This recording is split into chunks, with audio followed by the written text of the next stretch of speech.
double-digit half, which he has in this game. Seth Curry has 16. When he has a double-digit half, the Blazers are 15-0. And it's 63-57. The Blazers trying to take a 3-1 lead in the series.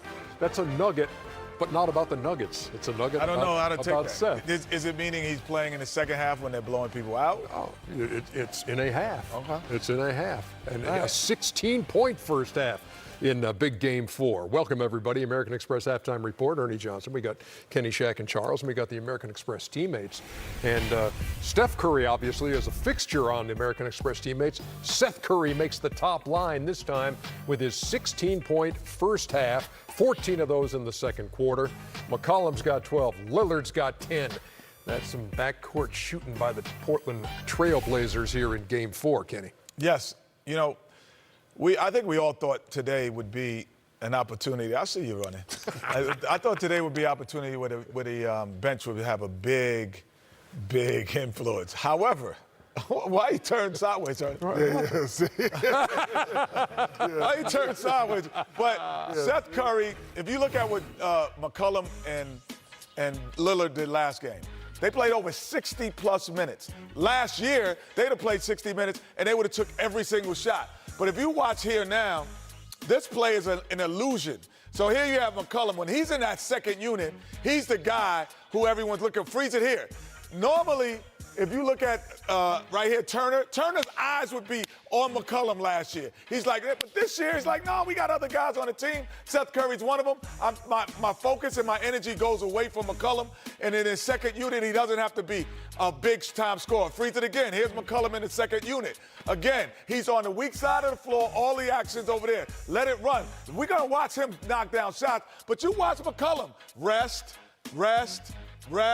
time. This is the things that they didn't have again. Now, this is even making it. I know we're talking about Seth Curry and how he do it, but freeze it. Look at McCollum. He's strolling through the baseline. That never happens before in the second unit. He was the guy, primary guy. He's like, I'm out the action. I'm not even looking for it. This is why the clear and present danger to the Golden State Warriors is the Portland Trail Blazers. No question.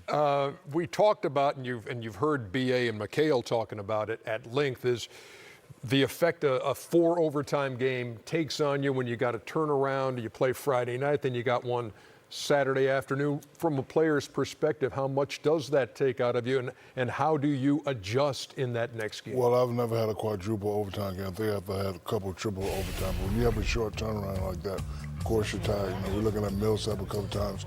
He couldn't get a rebound, but does not seem tired. He's playing with great energy. You know, he has to do that. You know, when you play on a good team and you're trying to win, that's to be done by delegation. You know, Denver's 1-2 punches. This guy and Jokic, but this guy is coming with a lot of energy. And I know Kenny and Chuck over there, they love Portland Trail Blazers, but the fact that Portland is not blowing them out means Denver still has a chance. Jokic 13 and 7 in the first half. Murray 17 on 6 of 9 shooting in the first 24 minutes, Chuckster. Well, this is, to me, is going to be a bench game. And Portland bench has outplayed Denver's bench. That's why they got the lead. But somebody on Denver going to have to step up, because you cannot count on Murray and Nurkic. Those guys, Joker, those guys played over 60 minutes. So somebody, and today is Seth for the Blazers. Unless somebody steps up for Denver and has a miraculous second half, they're in trouble, because we know that Portland has the best bench. They still got Rodney Hood. He got some bullets in his gun. They got Collins. They got Turner. I mean, they got a lot of weapons.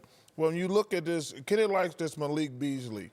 Yes. But to me, it's got to be him or Barton. Yeah, Beasley picked up those 2 early fouls in the first quarter. But you got to score X amount of points. And Portland's going to get to 105 to 110. Somebody on the Nuggets bench has really got to step up in the second half. Well, Seth has outscored the Denver bench by himself 16-12 in the first half. He makes it look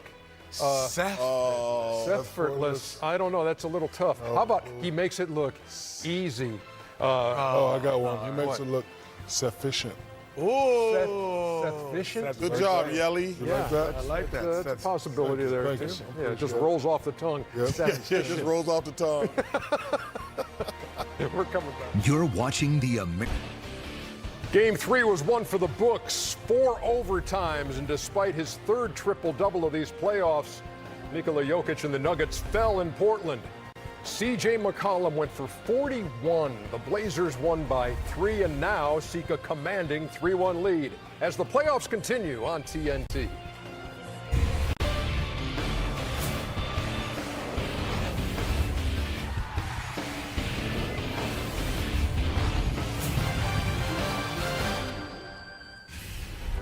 Brian Anderson, Kevin McHale, and Dennis Scott have Game 4 covered in Portland. The Nuggets and Blazers at the top of the hour. Here inside Atlanta Studio J, it's TNT NBA Tip-Off presented by Auto Trader. Ernie Johnson along with Shaq and Kenny and Charles. And as we get set for Game 4, we've got to take a look back and a listen back at Game 3.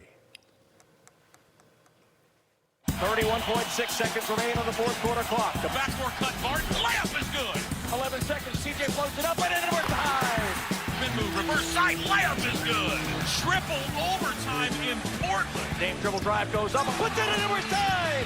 Rodney Hood steps aside, 3 on the way, got it! The Blazers win in 4 overtimes, 140 to 137. Now, the only other 4 overtime playoff game in NBA history was 66 years ago. The Celtics beat the Syracuse Nationals 111 to 105. Hall of Famer Dolph Schayes got kicked out of that game for fighting. Bob Cousy had 7 at the half, finished with 50. 2 players, Red Rocha and Paul Seymour, played 67 of the 68 minutes. Friday night, the Joker played 65. So it's Portland 2 games to 1 as we head to Game 4, and we head to Portland. And Dennis Scott. 3D, how you doing? I'm doing well, Ernie. How are you, my friend? Wonderful, wonderful.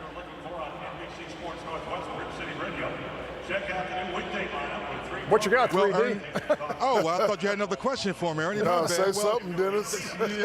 Come on, big fella. I thought Ernie had a follow-up We just like looking at Ernie. your beautiful face. Well, guys, we all talked about the fatigue and so many minutes being played. But here in Portland, they're excited. Why is that? Because nothing like home cooking. These teams only lost 2 home games since January the 5th. So they're excited. But now on the Denver Nuggets side, Paul Millsap said, I'm 34 years old, now played 48 minutes. I feel great. So I said, Paul, what about your bench? This is what he had to say.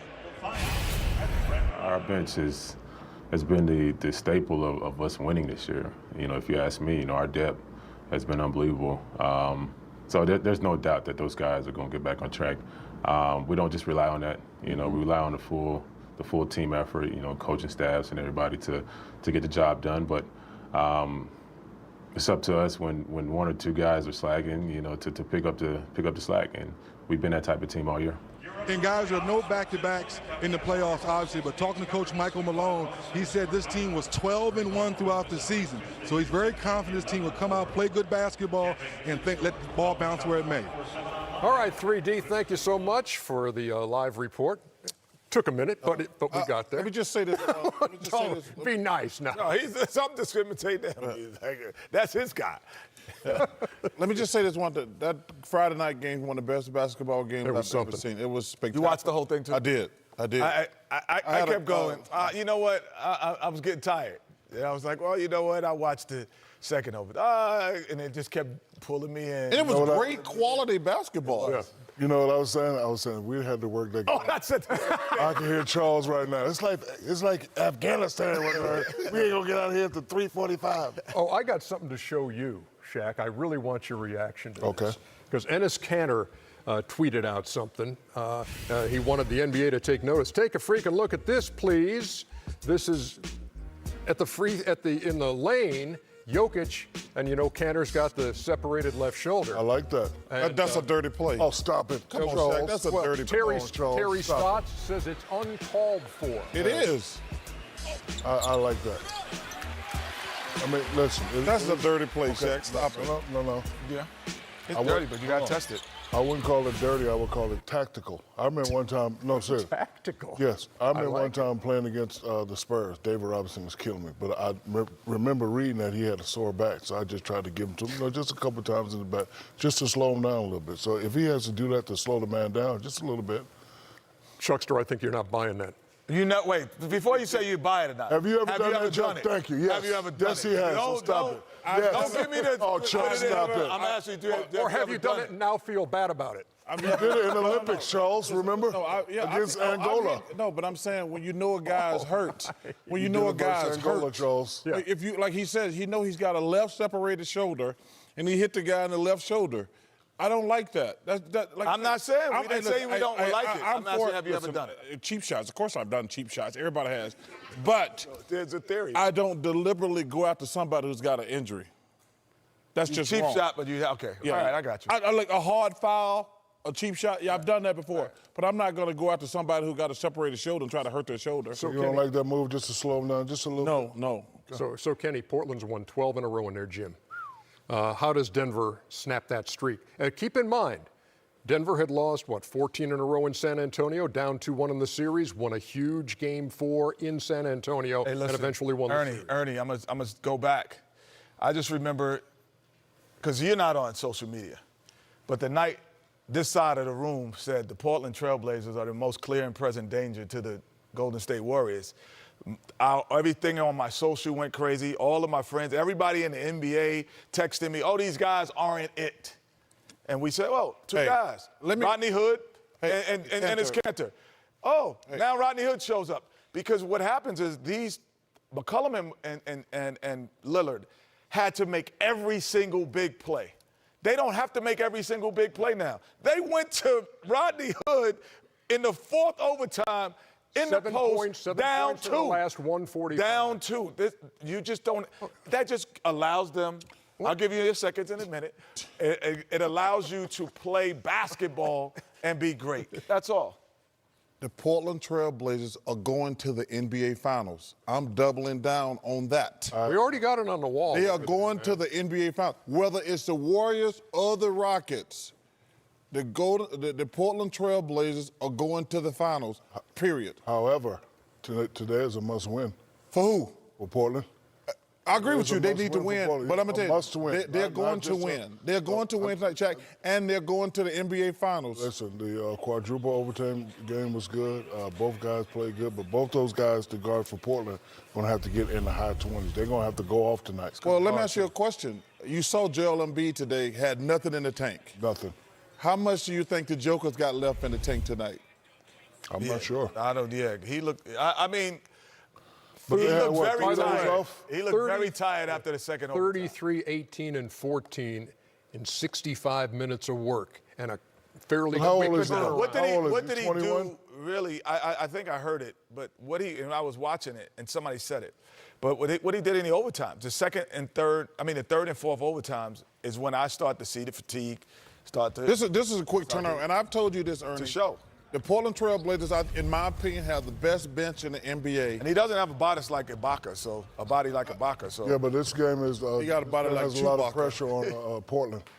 Must win for Portland. Oh, it's important, but I'm saying this is when their bench is really going to show tonight. Like Paul Millsap said, that Denver's got a good bench. Their bench is not as good as Portland. All right, let's just talk ifs for a couple seconds. We got to go to break. Okay, got it. All right, Can we I ask can- one question?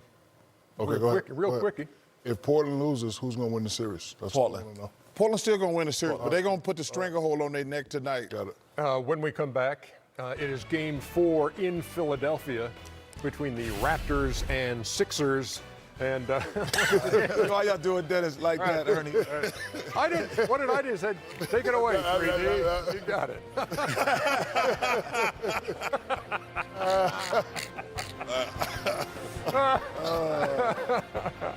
Oh my goodness.